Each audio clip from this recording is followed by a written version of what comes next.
ये स्टूडेंट्स अस्सलाम वालेकुम। बायोटेक्नोलॉजी हमने स्टार्ट किया हुआ है और आपको मालूम है कि हमने इसमें लास्ट जो डिस्कस किया था दैट इज़ पीसीआर, उससे रिलेटेड जेल इलेक्ट्रोफोरेसिस, और उसके बाद हमने एनालाइजिंग डीएनए डिस्कस किया था, डीएनए फिंगरप्रिंटिंग हमने डिस्कस किया था।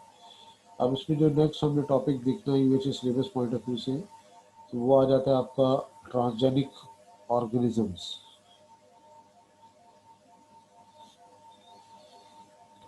ट्रांसजेनिक ऑर्गेनिजम्स ट्रांसजेनिक ऑर्गेनिज्म जो होते हैं इनको आप और क्या नाम देते हो? They are also called genetically modified genetically modified organism का नाम है जीएमओ।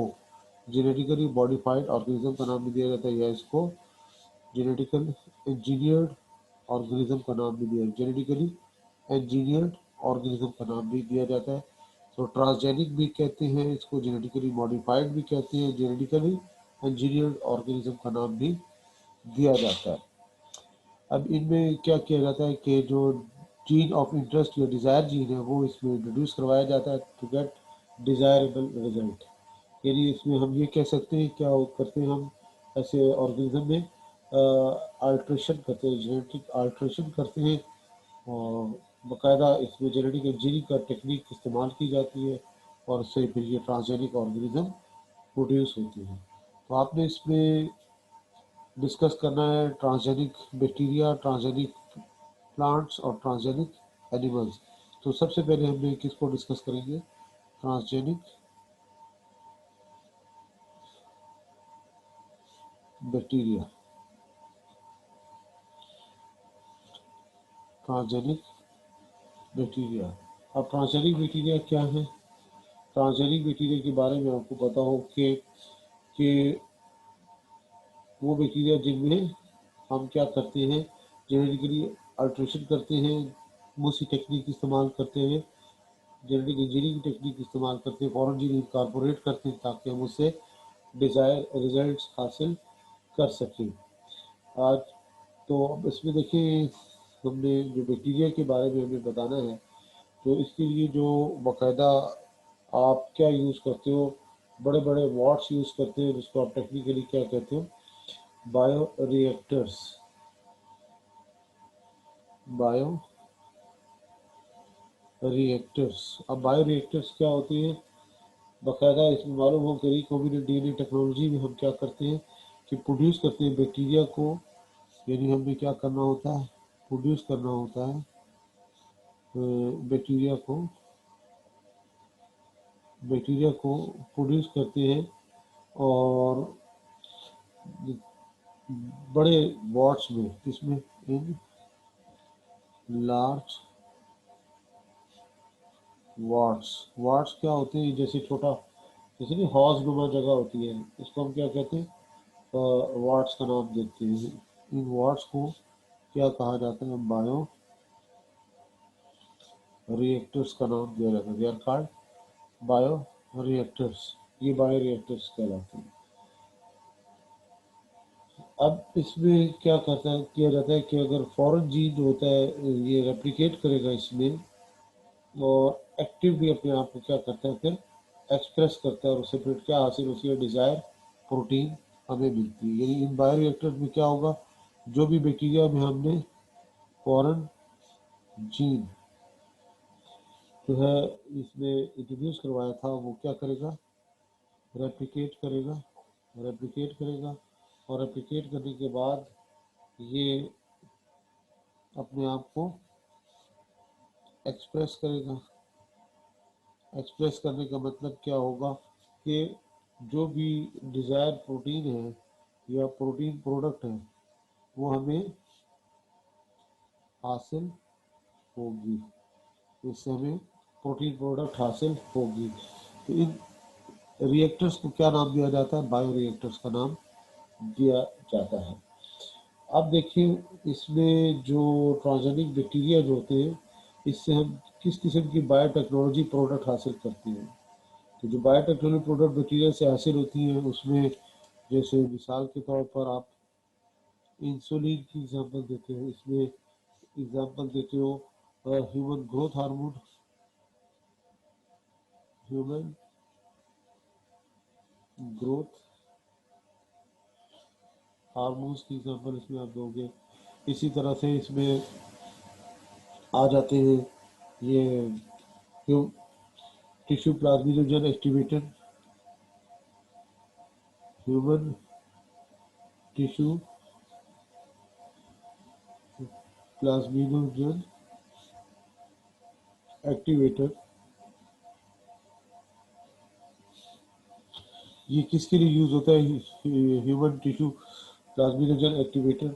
इसके बारे में स्टूडेंट्स आपको पता हो कि ये जो ह्यूमन टिश्यू प्लाज्मिनोजन एक्टिवेटर है, इसको ब्लड क्लॉट को रिमूव करने के लिए यूज़ किया जाता है और ये एंजाइम के तौर पर काम करता है। प्लाज्मिनोजन प्लाज्मिन में कन्वर्ट होता है और उससे क्या होता है, ब्लड क्लॉट रिमूव होता है। तो इसलिए ह्यूमन टिश्यू प्लाज्मिनोजन एक्टिवेटर ये भी इसी ट्रांसजेनिक बैक्टीरिया के थ्रू हासिल किया जाता है।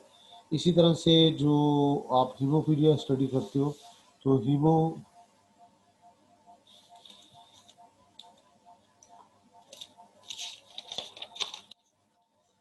हीमोफीलिया में डिफरेंट क्लॉटिंग फैक्टर होते हैं, जैसे हीमोफीलिया क्लॉटिंग फैक्टर 8 है, ये भी इसी जेनेटिक बैक्टीरिया से हासिल होता है। इसी तरह से हेपेटाइटिस हेपेटाइटिस बी की जो वैक्सीन होती है वो भी जेनेटिकल इंजीनियर बैक्टीरिया से हासिल की जाती है। तो इस तरह ये आपको क्लियर होना चाहिए कि जो बायोटेक्नोलॉजी प्रोडक्ट्स हैं बैक्टीरिया से जो हम हासिल करते हैं वो कौन कौन सी हैं। इसमें अब आप मज़ीद देखिए कि प्लांट्स का जहाँ तक ताल्लुक है, तो प्लांट्स यानी ट्रांसजेनिक बैक्टीरिया का रोल इन प्लांट्स आ जाएगा कि इसमें हम बताते हैं क्या चीज़, formation of ice crystals, ice crystals. इसके बारे में देखिए स्टूडेंट, बैक्टीरिया जो होते हैं ट्रांसजेनिक बैक्टीरिया, इनको ये प्रोड्यूस करते हैं और प्रमोट करते हैं किस चीज़ को, हेल्थ ऑफ प्लांट। किस तरह से बैक्टीरिया जो कि नॉर्मली प्लांट्स में होते हैं, ये फिर क्या करते हैं, ये वाले बैक्टीरिया इनकरेज करते हैं, इनकरेज ये इनकरेज करेंगे the formation of formation of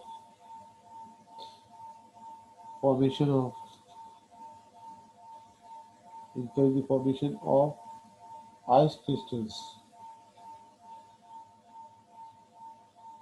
ice crystals। इनको चेंज किया गया है भी चेंज, इनको चेंज किया गया, किस तरह से चेंज किया गया, इनको फ्रॉस्ट प्लस से फ्रॉस्ट माइनस में कन्वर्ट किया गया, फ्रॉस्ट प्लस से इनको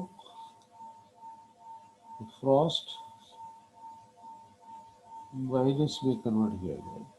यानी अब ये जब फ्रॉस्ट माइनस में कन्वर्ट होगी तो डेफिनेटली क्या होगा कि ये आइस क्रिस्टल फॉर्मेशन नहीं होगा, उसमें आइस क्रिस्टल फॉर्मेशन नहीं होगा, तो ये क्या होंगे, कोल्ड टॉलरेंट हो सकते हैं प्लांट्स। इसमें ये हमें बताना होगा कि ये जो फ्रॉस्ट प्लस बैक्टीरिया थे उनको फ्रॉस्ट माइनस बैक्टीरिया में कन्वर्ट किया जाता है। तो ये भी ट्रांसजेनिक फॉर्म इसकी नज़र आती है बैक्टीरिया के लिए। इसी तरह से एंटी इंसेक्ट टॉक्सिन होते हैं, एंटी इंसेक्ट टॉक्सिन के बारे में बताओ आपको। ट्रांसजेनिक बैक्टीरिया जो है ये प्रोड्यूस करते हैं और प्रोमोट करते हैं हेल्थ ऑफ प्लांट। किस तरह से ये बैक्टीरिया जो होते हैं आमतौर पर कहाँ पर होते हैं,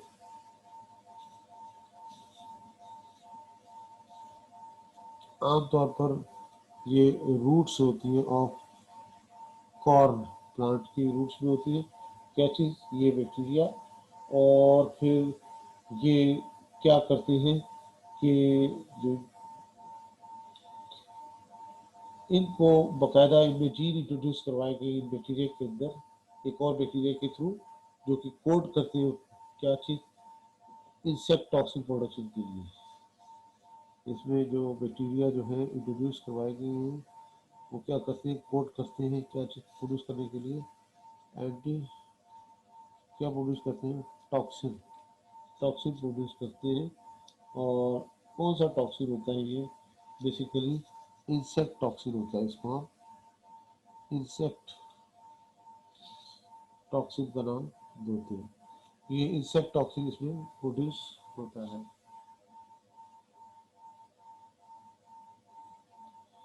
तो अब जब ये इंसेक्ट और टॉक्सिन जो है क्या करेगा कि टॉक्सिन प्रोटेक्ट करेगा रूट्स को फ्रॉम इंसेक्ट्स। ये टॉक्सिन जो होगा प्रोटेक्ट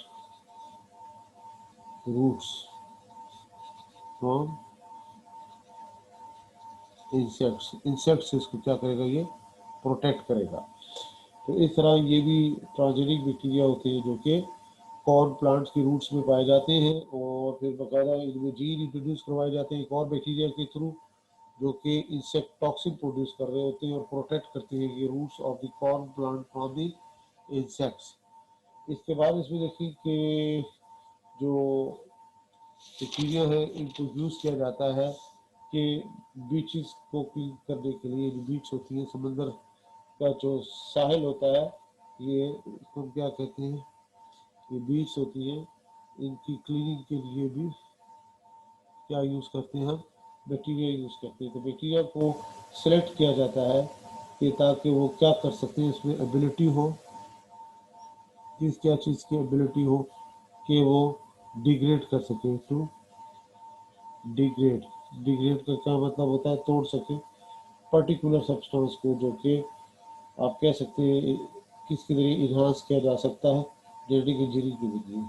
कुदरती तौर पर जो बैक्टीरिया होते हैं उनको जेनेटिक इंजीनियरिंग बैक्टीरिया कहते हैं, जो कि मतलब उसमें हो सकते हैं।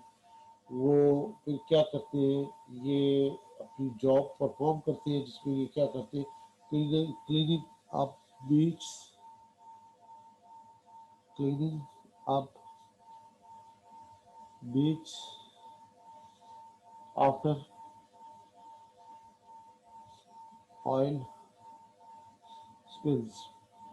ऑयल स्पिल्स का मतलब ये होता है कि जब बह जाता है, सो ये नहीं होता, ये शिप के जरिए ऑयल वगैरह आते हैं, और ये ऑयल जो होते हैं ये जब बह जाते हैं समंदर में, तो जाहिर बात है समंदर का किनारा जो होता है वो क्या होता है, वो बहुत ज़्यादा पॉल्यूटेड हो जाता है।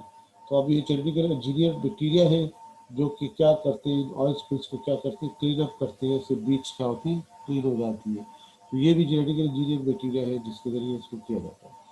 इसी तरह से इसमें एक और आप कैटेगरी बताओगे किसकी, बैक्टीरिया की, वो बायोफिल्टर्स कहलाती है, बायोफिल्टर्स।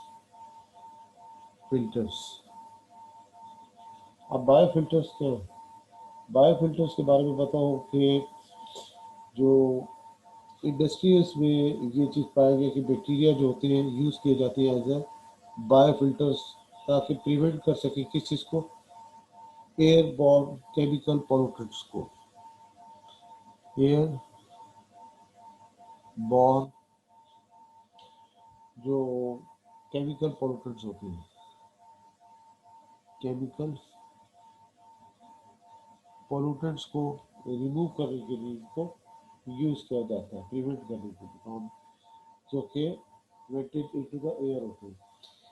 तो ये क्या करते हैं, ये रिमूव करते हैं। एक और भी इसमें रेफरेंस देंगे कि कोल जो होता है ना, कोल, कोल में और भी मुख्तलिफ चीज़ें होती हैं जो कि पोल्यूशन कॉज करती हैं। तो इसमें आपको ये क्लियर हो कि कोल में जैसे मिसाल के तौर पर बिफोर बर्निंग इसमें क्या मौजूद होता है, इसमें सल्फर मौजूद होता है, सल्फर मौजूद होता है। ठीक है जी। तो ये जो जेनेटिकली इंजीनियर बैक्टीरिया होते हैं वो क्या करते हैं कि ये रिमूव करते हैं किस चीज़ को, कि इस सल्फर को रिमूव करते हैं बिफोर बर्निंग, कोल की बर्निंग से पहले सल्फर को इसमें से रिमूव करते हैं, ताकि जब बर्निंग होगी तो ज़ाहिर है टॉक्सिन जैसे सल्फर डाइऑक्साइड वगैरह बनेंगे तो उसकी वजह से क्या होगा, पोल्यूशन होगी। तो हम इसमें क्या बताते हैं कि ये जो बैक्टीरिया है इस कोल में से सल्फर को रिमूव करते हैं, इसको क्या कहा जाता है, बायो फिल्टर का नाम दिया जाता है। तो एक इसमें इसकी किस्म ऐसी भी है जिसमें हम क्या करते हैं, जीन इंट्रोड्यूस करवाते हैं तो क्लीन अप करने के लिए टॉक्सिन लेवल को, और फिर अब जाहिर बात है इसमें जब जीन इंट्रोड्यूस करवाएं टॉक्सिन लेवल को रिमूव करने के लिए, जब टॉक्सिन को रिमूव करेगा तो जाहिर है ये खतरनाक एक डेंजरस टाइप डेवलप हो चुकी होगी। तो फिर मजीद क्या किया जाता है कि ये जो बैक्टीरिया जब अपनी जॉब कंप्लीट कर लेते हैं तो इनके अंदर सुसाइड जीन डाले जाते हैं, ताकि अपनी ये जब अपनी जॉब कंप्लीट करेंगे टॉक्सिक मटेरियल को रिमूव करने के बाद इसकी सेल्फ डिस्ट्रक्शन हो जाए। तो लिहाजा इन बैक्टीरिया को जब ये टॉक्सिक मटेरियल्स को रिमूव करते हैं तो इसके बाद इन बैक्टीरिया जो होते हैं, यही बैक्टीरिया जो होते हैं, इनमें क्या इंट्रोड्यूस करवाए जाते हैं, suicide gene, suicide gene introduce करवाए जाते हैं, जिससे इसकी क्या हो जाती है, सेल्फ डिस्ट्रक्शन, यानी खुद भी ये बाद में अपनी जॉब पूरी करने के बाद टॉक्सिक मटेरियल को रिमूव करने के बाद खुद भी डेड हो जाती है। ये सेल्फ डिस्ट्रक्शन कहलाती है। इसी तरह से ट्रांसजेनिक बैक्टीरिया जो होते हैं ये एंजाइम प्रोडक्शन के लिए भी यूज होते हैं, एंजाइम प्रोडक्शन के लिए भी यूज होते हैं बैक्टीरिया। अब और बेसिकली क्या है, ये ऑर्गेनिक केमिकल्स हैं एंजाइम्स, तो इनको बनाया जाता है और ये कैटलिस्ट के तौर पर अब वो इसको यूज़ किया जाता है, प्रिकर्सर मॉलिक्यूल्स के तौर पर यूज़ किया जाता है। ठीक है जी। या फिर क्या करते हैं कि बैक्टीरिया होते हैं जो कि कैरी आउट करते हैं इन एंजाइम की सिंथेसिस को। तो आज ये पॉसिबल हुआ है कि हम एक स्टेप और मजीद आगे चले और मैनिपुलेट करें जीन्स को जो कि कोड करते हैं इन एंजाइम्स को। तो ये भी आपको क्लियर हो कि प्रोडक्शन ऑफ एंजाइम भी किसके जरिए होती है, ट्रांसजेनिक बैक्टीरिया के जरिए की जा सकती है। इसी तरह से ऑर्गेनिक केमिकल्स की जब हम बात करते हैं तो बायोकेमिस्ट ने एक स्ट्रेन बैक्टीरिया की डिस्कवर की है, खासतौर पर क्या प्रोडक्शन के लिए, production of phenyl alanine, phenyl alanine. Phenyl alanine क्या होता है, बेसिकली एक आपको पता हो ये अमाइनो एसिड है। ओके, तो बायोकेमिस्ट ने ये डिस्कवर की है ऐसी स्ट्रेन बैक्टीरिया की जो कि स्पेशली बेहतर है ये फिनाइल एलानीन प्रोडक्शन के लिए, जो कि ऑर्गेनिक केमिकल होता है फिनाइल एलानीन, और ये किसके लिए रिक्वायर्ड होता है, it is needed for to make aspartame, aspartame. अब एस्पार्टेम क्या है इसके बारे में बताओ कि ये बेसिकली, क्योंकि ये अमाइनो एसिड है ना फिनाइल एलानीन, इससे क्या बनता है, डाई पेप्टाइड स्वीटनर, इसको हम क्या कहेंगे, डाई पेप्टाइड स्वीटनर का नाम दिया जाता है, डाई पेप्टाइड स्वीटनर इसको हम कहते हैं। ठीक है, या फिर इसको स्वीटनर बैटर भी कहते हैं, डाइपेप्टाइड स्वीटनर बैटर का नाम भी दिया जाता है। इसको और नाम क्या देते हैं, इसको फिर आप न्यूट्रा स्वीट का नाम भी देते हैं, also called Nutra sweet, Nutra sweet भी कहते हैं। अब इसमें ये जो आपको पता हो कि ये जो स्वीटनर होता है कौन यूज़ करते हैं, डायबिटिक पेशेंट आपने देखा हो चाय वगैरह में, या फिर और कोई मीठा खाने के लिए ज़्यादा वो शुगर तो इस्तेमाल नहीं कर सकते, तो उसकी जगह फिर ये डाइपेप्टाइड स्वीटनर इस्तेमाल करते हैं जो कि फिनाइल एलानीन बेसिकली है, जो कि इन ट्रांसजेनिक बैक्टीरिया के थ्रू इसको प्रोड्यूस किया जाता है। उससे डाइपेप्टाइड स्वीटनर बनाए जाते हैं जिसको न्यूट्रा स्वीट का नाम भी देते हैं। अब क्या करते हैं कि इन्होंने साइंटिस्ट ने क्या किया, आइसोलेट किया और उसमें अल्ट्रेशन की और एक वेक्टर बनाया जिसमें अप्रोप्रिएट जीन्स इंट्रोड्यूस करवाए मुख्तलिफ बैक्टीरिया में, जो कि जेनेटिकली इंजीनियर बैक्टीरिया होंगे। और वो फिर क्या प्रोड्यूस करते हैं, ये केमिकल प्रोड्यूस करते हैं जिसका नाम क्या है, फिनाइल एलानिन है। तो इससे डाइपेप्टाइड स्वीटनर बनाए जाते हैं।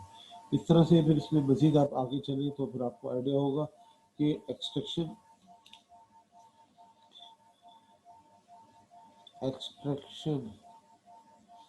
ऑफ यूरेनियम यूरेनियम इसी तरह से गोल्ड और इसी तरह से कॉपर। अब ये सारे क्या है, मेटल्स है। ये बहुत सी जो माइनिंग कंपनीज है ना, माइनिंग समझते होंगे, काने वगैरह जहाँ से कोयला वगैरह भी निकाला जाता है और दूसरे मिनरल्स वगैरह निकाले जाते हैं। तो मेजर माइनिंग कंपनीज जो है ये यूज़ कर रही है बैक्टीरिया को। माइनिंग कंपनीज ये यूज़ करती हैं किस चीज़ को, बैक्टीरिया को। बैक्टीरिया को यूज़ कर रहे हैं ये लोग कि मुख्तलिफ मेटल्स हासिल करने के लिए। तो जेनेटिक इंजीनियर जो है इन्होंने ये एबिलिटी बैक्टीरिया की बढ़ाई है ताकि वो एक्सट्रैक्ट कर सके कॉपर, यूरेनियम और गोल्ड को लो ग्रेड रिसोर्सेज से। ये यूरेनियम, गोल्ड और कॉपर को कहाँ से हासिल करते हैं, फ्रॉम लो ग्रेड रिसोर्सेज से, यानी लो ग्रेड रिसोर्सेज से इसको हासिल किया जाता है। इसके लिए क्या की जाती है, बाकायदा प्रोसीजर क्या होता है इसमें, bio leaching. Bio leaching process कहते हैं इसको। बायो लीचिंग में क्या करती है, माइनिंग कंपनीज क्या करती है, ये टेस्टिंग करती है जेनेटिक इंजीनियर ऑर्गेनिज्म को जो कि इम्प्रूव करते हैं बायो लीचिंग कैपेबिलिटीज को। इम्प्रूव बायो लीचिंग कैपेबिलिटीज कैसे, जो माइंस होती है इसमें जो मेटल्स होते हैं ना, ये मेटल आमतौर पर किस सूरत में होते हैं, मेटल्स ये सल्फाइड की सूरत में होते हैं। और ये क्या होते हैं, ये इनसॉल्युबल होते हैं इन वाटर। तो लिहाजा बोरिंग की जाती है किस में, रॉक्स में। और फिर उसमें ये एरोबिक बैक्टीरिया डाले जाते हैं, एरोबिक बैक्टीरिया उसमें एंटर किए जाते हैं। और फिर क्या डाला जाता है, साथ वाटर डाला जाता है। तो aerobic bacteria in the presence of oxygen क्या होता है कि ये जो मेटल सल्फाइट है जो कि इनसॉल्युबल थे वाटर, ये फिर किस में कन्वर्ट हो जाते हैं, ये मेटल सल्फेट में कन्वर्ट हो जाते हैं। मेटल सल्फेट में कन्वर्ट हो जाते हैं जो कि क्या होता है, ये वाटर सॉल्युबल होता है। ओके। तो लिहाजा अब क्या होता है कि जब ये वाटर के साथ इसका रिएक्शन होगा किसका, मेटल सल्फेट का, तो इससे क्या होगा, मेटल अलग हो जाते हैं जो कि बैक्टीरिया कैप्चर करते हैं और इसके साथ जो सल्फ्यूरिक एसिड भी इनको मिल जाता है। तो इस पूरे प्रोसेस को क्या कहते हैं, बायोलीचिंग प्रोसेस कहलाता है।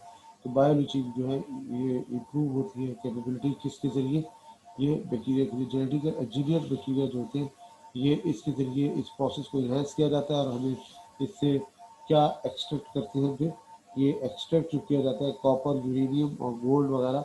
आप कॉपर की एग्जांपल ले लेना, ये जो कॉपर है यानी दुनिया का, वर्ल्ड का जो 30% कॉपर जो है ना वो इसी तरह से बायोलिचिंग प्रोसेस के जरिए ही हासिल हो रहा है। ये भी आपको मालूम है।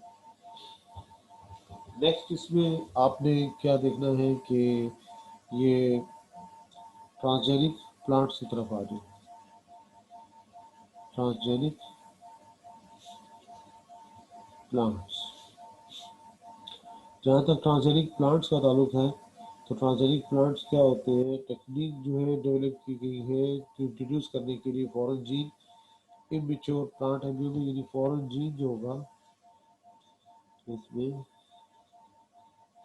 फॉरेन जीन, ये इसको हम किसमें, इमेच्योर immature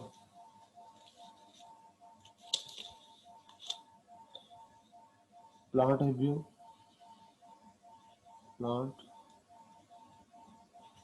हो गए, इसमें इंट्रोड्यूस करवाते हैं। या फिर हम क्या करते हैं कि ये जो जीन होते हैं ये प्लांट सेल्स में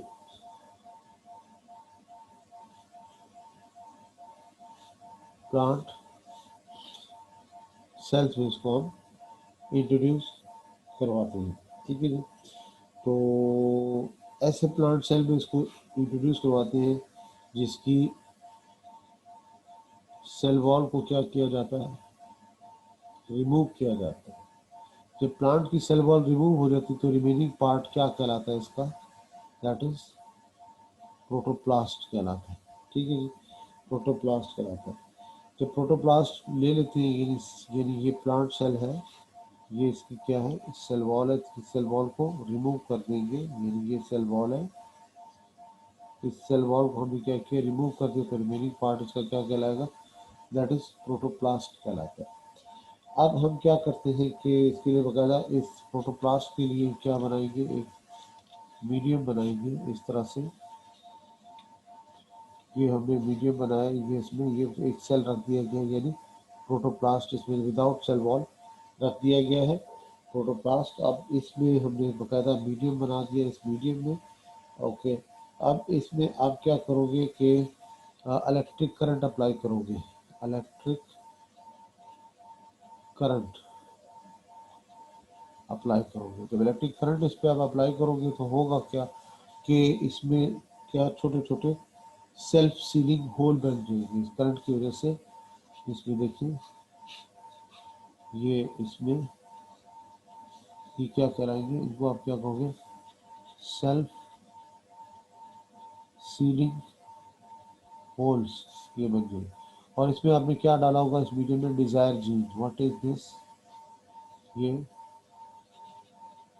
डिजायर जीन है। तो इन पोर्स के थ्रू क्या चीज दाखिल होगा, ये डिजायर जीन इसमें दाखिल हो जाएगा। और जब इलेक्ट्रिक करंट को आप स्टॉप करोगे तो सेल्फ सीलिंग का मतलब क्या होता है, वो होल जो खुद से बंद हो जाते हैं उसको क्या कहोगे, सेल्फ सीलिंग होल का नाम दोगे। तो लिहाजा जब इसमें जीन दाखिल हो जाएगा तो ये सेल्फ सीलिंग होल दोबारा से बंद हो जाएंगे, ये इस तरह से दोबारा बंद हो जाएंगे, लेकिन इसमें डिजायर जीन दाखिल हो चुका है। तो लिहाजा अब क्या होगा कि इसको इसको आप इस सेल को आप किस में रखोगे, ग्रोथ कल्चर मीडियम में रखोगे।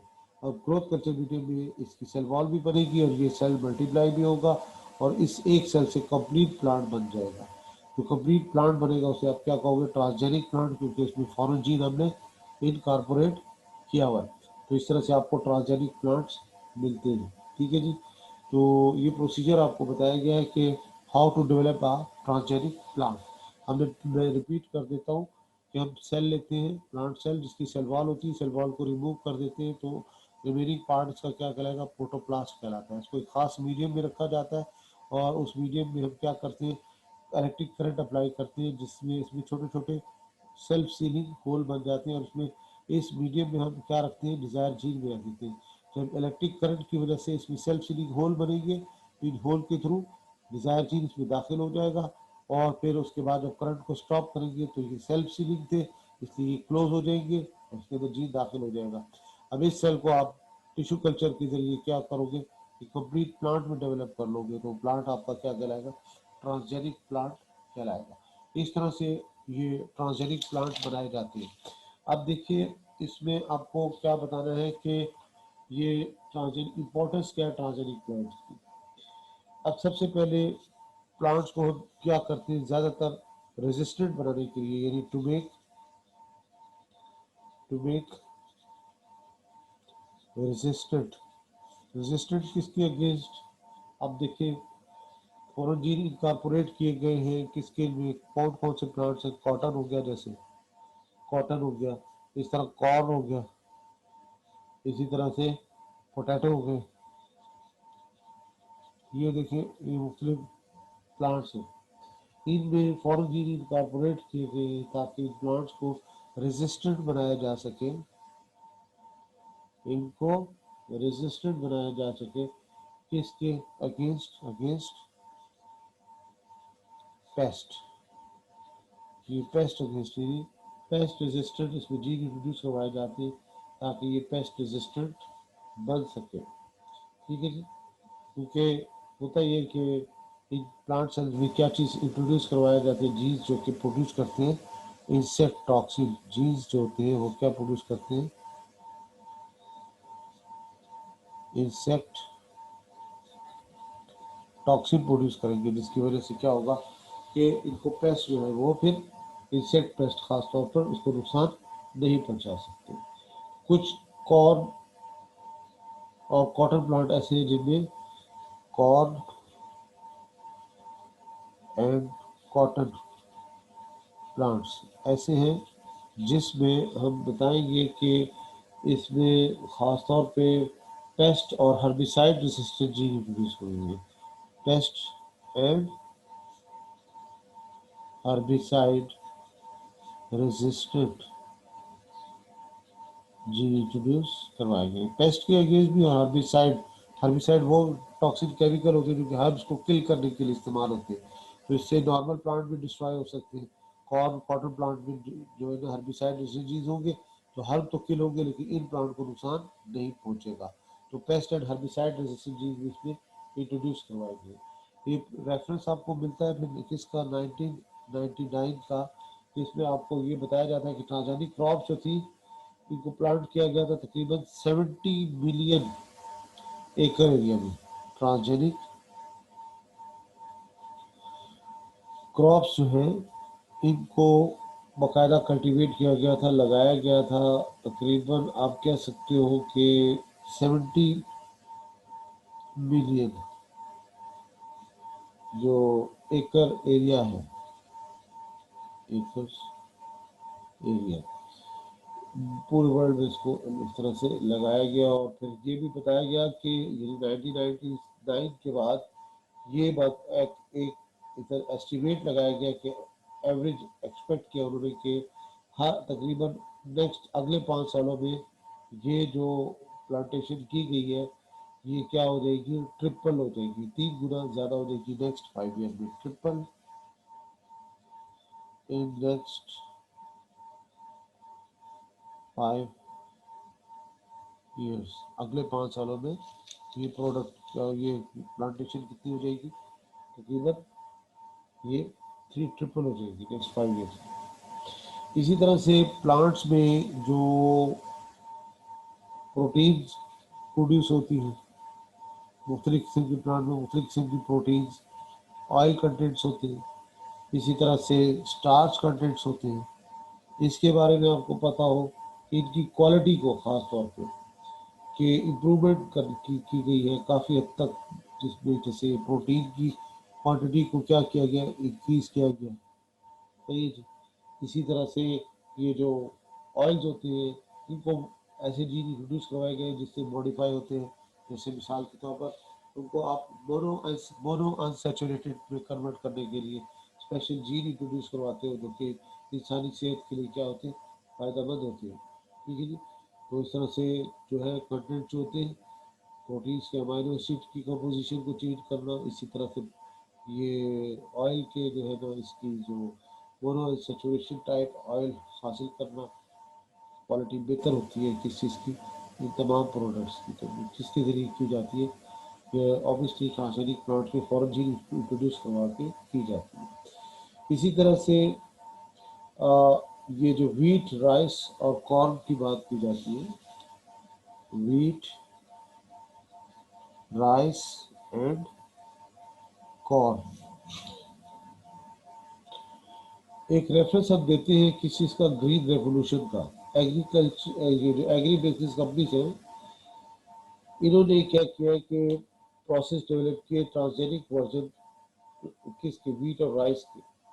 और इन्होंने कंसीडर किया कि ये ज़रूरत है, ये जो वीट राइस और कॉर्न जो हमारी स्टेपल फूड्स है बेसिकली, ये ईयर 2020 में आज जैसे हम रह रहे हैं ना, ये आज की बात की गई है इन्होंने कि एब्सोल्यूट नेसेसिटी है ईयर 2020 की, ग्लोबल डिमांड है किस चीज़ की, राइस की भी, वीट की भी, कॉर्न की, ताकि जो इस 99 से देखिए ना, ये 99 से सिलसिला चल रहा है, ये 2020 तक जो डिमांड है व्हीट, राइस और कॉर्न की पूरी दुनिया की, वो पूरी की जा सके। तो वर्ल्ड ग्रीन हार्वेस्ट का जहाँ तक ताल्लुक है, कंटिन्यू जारी रहा। 1960s की बात की जाती है। 1960s में special high yield hybrid plant हासिल किए जाते हैं। 1960s में क्या किया जाता था? High yield. हाई यील्ड का मतलब क्या होगा? ज़्यादा जिसकी पैदावार होती है, हाइब्रिड प्लांट्स। अब हाइब्रिड क्या होती है? हाइब्रिड दो डिफरेंट वैरायटीज को क्रॉस करके एक नई ब्रीड जो बनाई जाती है, उसे हम क्या कहते हैं? हाइब्रिड प्लांट का नाम देते हैं। तो लिहाजा 1960s में high yield hybrid plant develop किए गए थे। ये स्पेशल प्लांट्स, ये ख़ास तौर पर इसको नाम दिया गया था, ग्रीन रेवोल्यूशन का नाम दिया गया था। That was named as green revolution. तो लिहाजा ये जो डाटा आपको बताया जा रहा है ना, बड़ा इंपॉर्टेंट है। जैसे 99 का रेफरेंस है, 70 मिलियन एकड़ पर ये इसको कहा क्या किया गया, इसको कल्टीवेट किया गया, और नेक्स्ट 5 ईयर में ये बताया गया कि ये ट्रिपल हो जाएगी इसकी कल्टीवेशन। और फिर ये जो क्वालिटी बताएगी, प्रोटीन, ऑयल, स्टार्च का रेफरेंस दिया जा रहा है इसमें, व्हीट, राइस, कॉर्न के बारे में बताया जा रहा है, स्टेपल फूड। और जो किसकी डिमांड है, ये 2020 की डिमांड है। फिर आपको ग्रीन रेवोल्यूशन का रेफरेंस दिया जा रहा है। तो याद रखिएगा, इसमें से MCQ आते होते हैं। अब इसमें जो पर कैपिटा प्रोडक्शन होती है, पर कैपिटा प्रोडक्शन जो होती है, अब रिड्यूस हो रही है। उसकी वजह क्या है? पर कैपिटा प्रोडक्शन ये क्या हो रही है? रिड्यूस हो रही है। उसकी वजह क्या है? ह्यूमन पॉपुलेशन भी तो इंक्रीज हो रही है ना। इसकी वजह क्या होगी? कंटिन्यूड पॉपुलेशन ग्रोथ की वजह से। That is due to continued population growth की वजह से ऐसा हो रहा है। उसके बाद देखिए कि जो एक और जेनेटिक इंजीनियर प्लांट्स में एक चीज लाएगी, वो क्या है? दैट इज बूस्ट करना, बढ़ा देना किस चीज को? To boost carbon dioxide intake, intake by stomata. Carbon dioxide की इनटेक को बढ़ाना स्टोमेटा के थ्रू। अब जेनेटिक इंजीनियर जो है ये अलाउ करते हैं फार्मर को कि सरपास करे यील्ड बैरियर, यानी पैदावार की जो रुकावट है उसको पार कर सके। स्टोमेटा जो है इनमें अल्ट्रेशन की गई है ताकि वो ज़्यादा से ज़्यादा कार्बन डाइऑक्साइड जो है वो इनटेक कर सके, ठीक है, और कट डाउन करें किस चीज़ को? वाटर लॉस को। क्योंकि स्टोमेटा वो स्ट्रक्चर है, वो ओपनिंग है, वो पोर है जिसके थ्रू वाटर लॉस यानी ट्रांसपायरेशन भी होती है प्लांट्स में, और इनटेक ऑफ कार्बन डाइऑक्साइड भी होती है। तो लिहाजा कार्बन डाइऑक्साइड ज़्यादा से ज़्यादा ड्रॉप और कम से कम वाटर लॉस हो, इस तरह की जेनेटिक इंजीनियरिंग प्लांट्स में की गई है। तो इसमें एक और पॉसिबिलिटी भी देखी गई है कि बढ़ाई जा सके एफिशिएंसी किस चीज़ की? एक एंजाइम होता है जिसको आप क्या कहते हो? राइबोलोज बेस फॉस्फेट कहते हो। आपने कैल्विन साइकिल में इसको स्टडी किया है, जो कि कैप्चर करता है किस चीज़ को? कार्बन डाइऑक्साइड को कैप्चर करता है कार्बोक्सिलेज के तौर पे। तो अब क्या किया है कि ये जो साइंटिस्ट है इन्होंने कोशिश की है कि इंक्रीज की जाए efficiency of rigorous base phosphate, जो कि कैप्चर करता है। जितनी ज़्यादा कार्बन डाइऑक्साइड कैप्चर होगी उतनी ज़्यादा फोटोसिंथेसिस होगी, उतनी ज़्यादा प्रोडक्शन भी बढ़ेगी। इसी तरह से इन्होंने introduced C4 cycle, C4 cycle in rice, चावल की फसल में। ठीक है जी। अब होता यह है कि जापानीज साइंटिस्ट का हवाला देना है कि जापानीज साइंटिस्ट ने इंट्रोड्यूस करवाया C4 साइकिल राइस में। प्लांट जो होते हैं यूटिलाइज करते हैं C4 साइकिल अवॉइड करने के लिए inefficiency of carbohydrate by using a different means of capturing carbon dioxide. तो अब इसमें होता है कि इसमें बजाय इसके कि सिंगल जीन ट्रांसफर किया जाए और अपना रिजल्ट हासिल किया जाए, बाकायदा इसमें मॉडिफिकेशन की गई और इसके लिए रिक्वायरमेंट क्या है कि री इंजीनियरिंग की जाए प्लांट्स की और इसमें मजीद उसको एफिशिएंट बनाया जाए कार्बन डाइऑक्साइड कैप्चर के लिए। और C4 पाथवे, आपको मालूम है कि C4 पाथवे क्यों इंट्रोड्यूस करवाया गया था? टू अवॉइड फोटो रेस्पिरेशन, ताकि फोटो रेस्पिरेशन को क्या किया जा सके, अवॉइड, क्योंकि मालूम है आपको फोटो रेस्पिरेशन में जो राइबोलोज बिस फॉस्फेट जो होता है वो कार्बोक्सिलेज की बजाय ऑक्सीजनेज के तौर पर काम करता है। नतीजा क्या होता है कि फोटोसिंथेसिस 25% तक कम हो जाएगी और कार्बोहाइड्रेट की प्रोडक्शन भी कम हो जाएगी। तो लिहाजा ये C4 साइकिल भी इन्होंने इंट्रोड्यूस करवाया राइस में, ख़ास तौर पर जापानीज साइंटिस्ट ने बाकायदा इसकी कंप्लीट क्या की गई, जेनेटिक इंजीनियरिंग की गई। इसी तरह स्टूडेंट्स इसमें मजीद आप देखें कि ये जो बायोडिग्रेडेबल प्लास्टिक का रेफरेंस देना है आपने, बायोडिग्रेडेबल प्लास्टिक्स, बायोडिग्रेडेबल प्लास्टिक्स, इसके बारे में देखिए कि सिंगल जीन जो होता है ये ट्रांसफर किया जाता है जो काज करता है प्रोड्यूस करने के लिए मुख्तलिफ प्रोडक्ट। एक वीड है, एक वीड है, ये जड़ी बूटी जिसको कहते हैं, इसका नाम क्या है? Mouse eared cress, mouse eared cress. ये क्या है? बेसिकली एक वीड है, इसको जेनेटिक इंजीनियरिंग की गई इसमें और बायोडिग्रेडेबल प्लास्टिक खास तौर पर प्रोड्यूस करने के लिए, बायोडिग्रेडेबल प्लास्टिक प्रोड्यूस करने के लिए। और उसका नाम क्या है? Polyhydroxy butyrate, polyhydroxy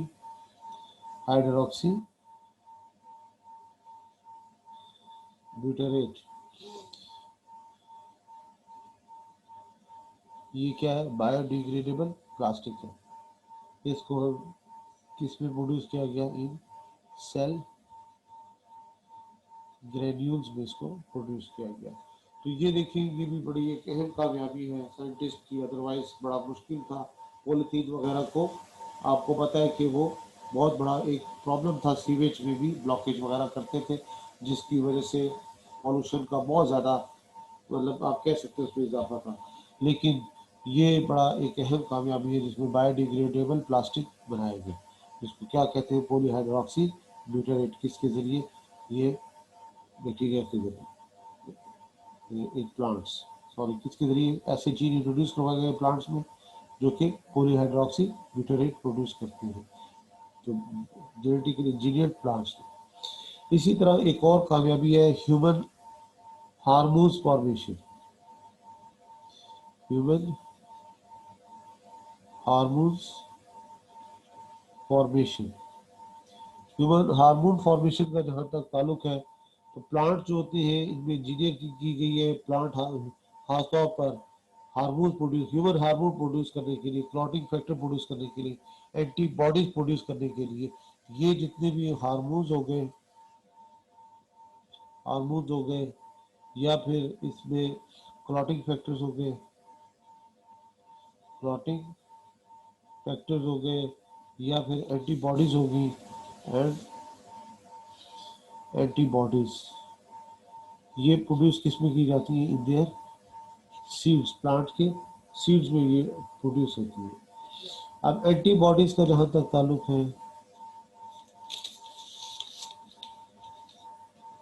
anti bodies का जहां तक ताल्लुक है तो इसके बारे में आपको पता हो कि इफेक्ट इसका क्या होता है। एक टाइप होती है एंटीबॉडी की जो कि किस में बनती है? कॉर्न में, कॉर्न, मकई के पौधे में ये प्रोड्यूस होती है। और इसमें क्या डाला जाता है? Basically radio active isotope, radio isotope कह सकते हैं इसको आप, रेडियो आइसोटोप इसमें डाल इंट्रोड्यूस कर डिलीवर किया गया टू ट्यूबर सेल्स। और फिर एक और बनाया गया, जैसे मिसाल के तौर पर सोयाबीन है, सोयाबीन्स, अब सोयाबीन जो है इनको यूज किया गया ट्रीट करने के लिए जीनाइटल हर्पिस। जीनाइटल हर्पिस की डिफरेंट टाइप्स आपने पढ़ी, तो ये कौन सा होता है जीनाइटल हर्पिस की ट्रीटमेंट के लिए? इस तरह से प्लांट जो एंटीबॉडीज बनाते हैं, जो एंटी प्लांट्स में जो एंटीबॉडीज बनती हैं, इसकी अहम बात ये होती है कि ये इनएक्सपेंसिव होती है, यानी सस्ती होती है, इनएक्सपेंसिव होती है, और इसमें कंटामिनेशन विद पैथोजेंस नहीं होता। ठीक है जी, ये contamination with pathogens, disease causing agents को हम क्या कहते हैं? पैथोजेंस कहते हैं। ये नहीं होता, ठीक है, जो कि इन्फेक्शन कॉज कर सके इंसानों में। ये भी बड़ी अहम बात है। तो लिहाजा आपने देखा कि प्लांट्स में जरिए हम क्या हासिल कर रहे हैं? ह्यूमन हार्मोन हासिल कर रहे हैं, प्रोटीन फैक्टर हासिल कर रहे हैं, इससे हम एंटीबॉडीज हासिल कर रहे हैं। एक रेफरेंस दिया आपको, एंटीबॉडीज कॉल से हासिल की जाती है, जो रेडियो एक्टिव के तौर पर उसको यूज़ किया जाता है, तो उसमें इसके लिए ट्यूबर सेल्स को डायग्नोज करने के लिए। इसी तरह से सोयाबीन जो है वो इसमें जो डी करवाई गई उसको ट्रीट किया जाता है, किसको? जीनाइटल हेर्पिस को। इसी तरह से जो प्लांट एंटीबॉडीज हम हासिल करते हैं वो ज़्यादा महंगी नहीं होती, सस्ती होती है, एक्सपेंसिव होती है, और ये इनमें कंटामिनेशन भी नहीं होती पैथोजेंस की, तो लिहाजा इनको यूज़ किया जा सकता है, डिफरेंट ट्रीटमेंट पर्पज के लिए डिपेंड करता है। तो ये स्टूडेंट्स क्या थे? Transgenic plants. उसके बाद नेक्स्ट आ जाता है आपका ट्रांसजेनिक एनिमल्स आ जाता है। अब उसके बाद अभी क्या बता रहे हैं? ट्रांसजेनिक एनिमल्स के बारे में आप देख लेते हैं कि ट्रांसजेनिक एनिमल्स क्या होती है।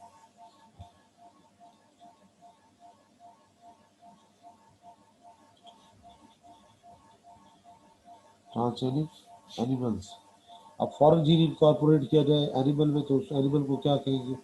ट्रांसजेनिक एनिमल का नाम दिया जाता है। तो टेक्निक जो है बाकायदा डेवलप की गई to insert gene into the eggs, यानी इसमें क्या किया जाता है? इंसर्ट किया जाता है जीन्स को, किसमें? इन एग सेल में इसको हम इंट्रोड्यूस करवाते हैं एनिमल के। तो इसके लिए तरीकाकार आपको बताना है माइक्रो, एक तरीका क्या होता है? Micro injection. माइक्रो इंजेक्शन में हम क्या कहते हैं? अंडर द माइक्रोस्कोप, ये एक सेल है, माइक्रो नीडल्स के जरिए हम क्या करते हैं? फॉरेन जीन इनकॉर्पोरेट करते हैं, इसको हम टेक्निकली क्या कहते हैं? माइक्रो इंजेक्शन का नाम देते हैं। तो इस तरह से ये फॉरेन जीन इंजेक्ट किया जाता है एक सेल में, किसके जरिए? साइंटिस्ट अपने हैंड, हाथ के जरिए ये इसको इंजेक्ट करता है। अब देखिए दूसरा जो इसका तरीका है वो भी आपको पता हो कि इसके लिए बाकायदा वॉर्टेक्स मिक्सिंग मेथड होता है। Vortex mixing method, vortex mixing में हम क्या करते हैं कि एग्स जो होते हैं इसको प्लेस किया जाता है एक एजिटेटर में, एजिटेटर में जहाँ पे उसने मूव करना है, और इस एजिटेटर में क्या चीज़ ऐड की जाती है? डीएनए, फॉरेन जीन भी इसमें इनकॉर्पोरेट कर दिया जाता है। और इसके अलावा प्लस इसके साथ क्या होती है? इसमें सिलिकॉन डाइऑक्साइड की क्या होती है? नीडल्स होती है, ये भी इसमें डाल दी जाती है। ठीक है जी। अब ये सारा कुछ डालने के बाद हम क्या करते हैं? नीडल्स का काम क्या होता है कि जो एग सेल है इसमें छोटे छोटे टाइनी होल्स बिल्टअप करना,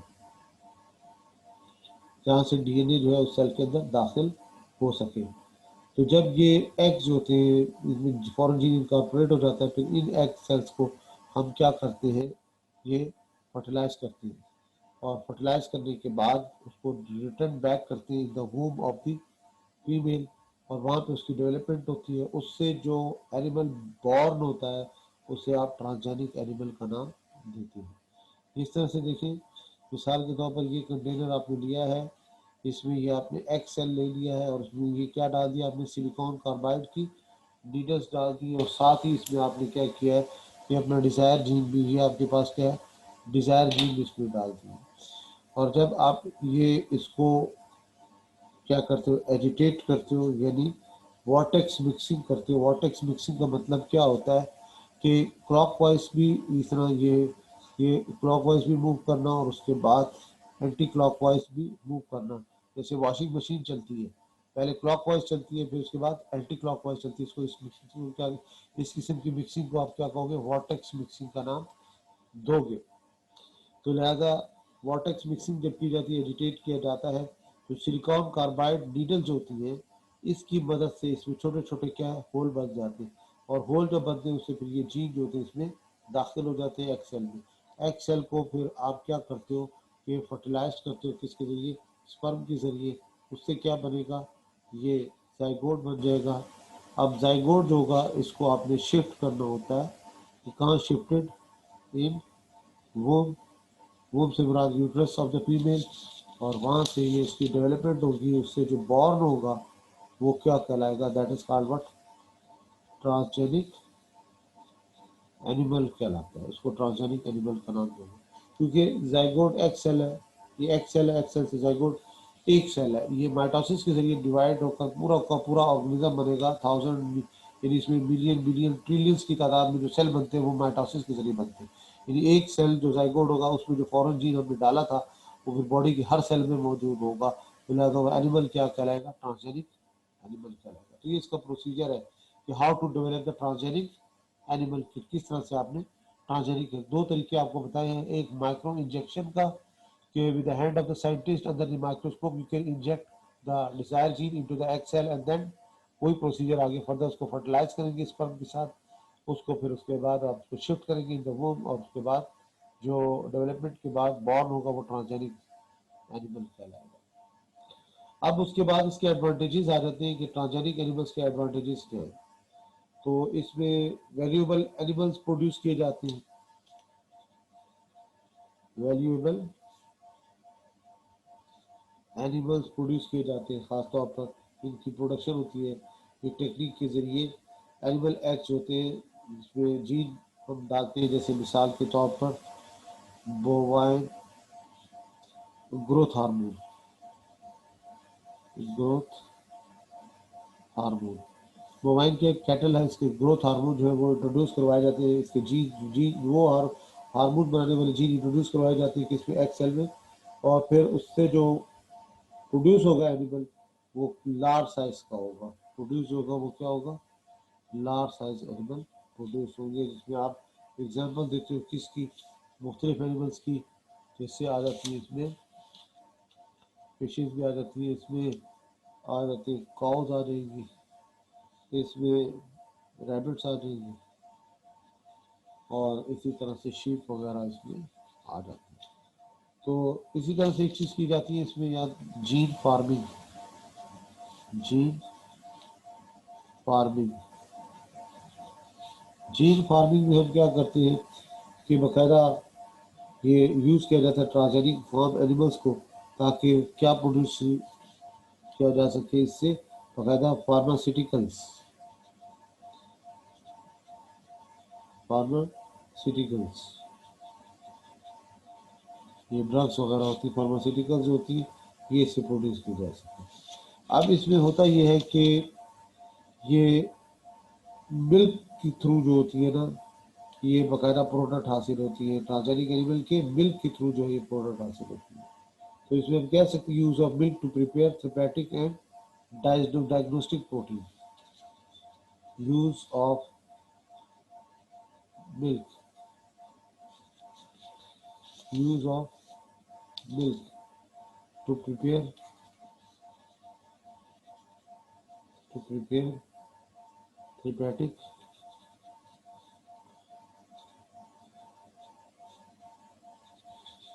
therapeutic and diagnostic diagnostic proteins. Milk को यूज़ करना प्रिपेयर करने के लिए, थेरेपेटिक इलाज के लिए, डायग्नोस्टिक मर्ज की तशखीस के लिए प्रोटीन जो है हासिल की जाती है। तो जीन दैट कोड जो स्पेसिफिक कोड करते हैं थेरेपेटिक और डायग्नोस्टिक प्रोटीन्स के लिए, इनको इनकॉर्पोरेट किया जाता है एनिमल्स के डीएनए के साथ। और फिर प्रोटीन जो होती है वो किस में मिलती है, तो प्रोटीन जो मिलेगी आपको वो आपको एनिमल्स के मिल्क के थ्रू हासिल होती है। तो इस तरह ये भी बड़ा अहम पॉइंट आपको पता हो, इसमें रेफरेंस दोगे। और एंटी थ्रोम्बिन एंटी थ्रोम्बिन 3, ये क्या है कि फॉर प्रिवेंटिंग ब्लड क्लॉटिंग, इसको हम कहते हैं किसके लिए होता है, फॉर प्रिवेंटिंग ब्लड क्लॉटिंग के लिए यूज होता है एंटी थ्रोम्बिन 3। खास तौर पर कब, ड्यूरिंग सर्जरी के दौरान इसको यूज किया जा रहा है, प्रोड्यूस किया जा रहा है बाकायदा। किसके थ्रू, गोट के थ्रू इसको प्रोड्यूस किया जा रहा है और बाकायदा इस पर क्लिनिकल ट्रायल्स भी हो रहे हैं। और इसमें जो डीएनए होता है इसमें क्या होता है, जीन ऑफ इंटरेस्ट इंजेक्ट किया जाता है डोनर के एग में, और फिर उसके बाद इन विट्रो फर्टिलाइजेशन की जाती है। जाइगोट बनेगा, जाइगोट को मैंने पहले बताया कहाँ रखेंगे, फीमेल होस्ट की मुंह में रखेंगे, वहाँ पे उसकी डेवलपमेंट होगी, इससे जो ऑफस्प्रिंग प्रोड्यूस होगा वो फिर ट्रांसजेनिक होगा। और जो प्रोडक्ट होगी वो कहाँ से हासिल होगी, that is from the milk of the animal, ये मिल्क से हासिल होगी। इसी तरह से प्लान किया जा रहा है कि ड्रग्स भी प्रोड्यूस की जाए, बहुत ज़्यादा आगे प्लान है कि प्रोड्यूस की जाए drugs for the treatment of cystic fibrosis के लिए, कैंसर की ट्रीटमेंट के लिए, ब्लड डिजीज़ के लिए और मुख्तलिफ दूसरी डिसऑर्डर्स के लिए जो है वो इस तरह की क्या है कि ड्रग्स प्रोड्यूस की जा सके इन्हीं मिल्क के थ्रू जो हासिल होती है। लेकिन एक स्टेप मजीद आगे चले ये लोग कि अब यूज़ किया जाता है यूरिन को फॉर बायोटेक्नोलॉजिकल प्रोडक्ट प्रोडक्शन के लिए। तो यहाँ पे आपको रेफरेंस देना है United state department of agriculture का, जिन्होंने जेनेटिकली इंजीनियर किया माइस को, और जो ह्यूमन ग्रोथ हार्मोन था वो जो प्रोड्यूस हो रहा था उसमें, वो that is instead of milk उसके यूरिन से हासिल होता है। और एक्सपेक्ट किया जाता है कि यही टेक्निक जो होती है लार्जर एनिमल में भी यूज़ की जा सकती है जैसे माइस में यूज़ की गई है। यूरिन जो है एक प्रेफरेबल व्हीकल है मिल्क के मुकाबले में बायोटेक्नोलॉजी प्रोडक्ट हासिल करने के लिए। इसकी वजह क्या होती है, वजह सिंपल सी ये है कि जितने भी एनिमल्स होते हैं यूरिनेट करते हैं at from the time of birth, उसके बाद स्टार्ट हो जाता है फीमेल में मिल्क की प्रोडक्शन होती है, इमीडिएट नहीं होती, ऑब्वियसली मेच्योरेशन के बाद मिल्क प्रोडक्शन होती है। ठीक है जी, तो ये इसकी मेजर रीज़न है। तो इसलिए ईजियर वे जो होता है एक्सट्रैक्ट करना protein from urine as compare to milk. तो ये इसकी एक आगे फर्दर एडवांसमेंट है। ट्रांसजेनिक एनिमल जो होते हैं हार्मफुल इकोसिस्टम के लिए हो सकते हैं, जेनेटिकली इंजीनियर फिशीज है जैसे, ये इनको अलग रखा जाता है, पॉन्ड्स वगैरह में रखा जाता है। अभी तक आइडिया नहीं है साइंटिस्ट क्योंकि फ्यूचर प्रॉस्पेक्ट देखे, ट्रांसजेनिक तो कर लिया आपने, जीन तो इंट्रोड्यूस करवा दिया, उससे आपने डिजायर रिजल्ट भी ले लिए, लेकिन हो सकता है आगे चलकर ये हमारे इकोसिस्टम को तबाह कर दे, उसके लिए नुकसानदेह हो। तो लिहाजा इनको अलग, मछलियाँ हैं तो इनको अलग पॉन्ड में रखा जाता है ताकि वो अपसेट ना कर सके, जो कि नेचुरल फिशेज या नेचुरल जो ब्रीड होती है उनको कंटामिनेट करके पता चले उसके बाद कि उसका और ज़्यादा नुकसान होना शुरू हो गया बजाय फ़ायदा होने के, और डिस्ट्रॉय कर दे नेचुरल इकोसिस्टम को। तो लिहाजा scientist are also having certain reservation, इसलिए वो जेनेटिकली इंजीनियर जो एनिमल्स होते हैं उनको आइसोलेशन में रखा जाता है ताकि ये देखा जा सके क्या है कि कोई और मजीद कोई नेचुरल इकोसिस्टम में नुकसान तो नहीं हो रहा। तो बहरहाल स्टूडेंट्स, यहाँ तक कि आपने क्या देखा है ट्रांसजेनिक एनिमल्स, ये ट्रांसजेनिक एनिमल्स थे। तो transgenic plant, transgenic animal, transgenic bacteria, इनमें से लाजमी देखिएगा इसकी एप्लीकेशंस खास तौर पे। इसमें से अब आप देखिए सिलेबस लिमिटेड है, इसमें से क्वेश्चन लाजमी आता है, तो इसलिए एक एक पॉइंट को क्रिटिकली आपने देखना होगा ताकि इसमें से कोई क्वेश्चन रह ना जाए।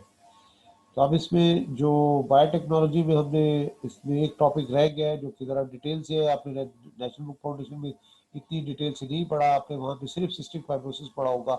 X Vivo in vivo gene therapy यहाँ पे हम डिटेल से देखेंगे। SCID क्या होता है, सीवियर कंबाइंड इम्यूनोडेफिशिएंसी सिंड्रोम किसे कहती है। इसी तरह से इसमें आपने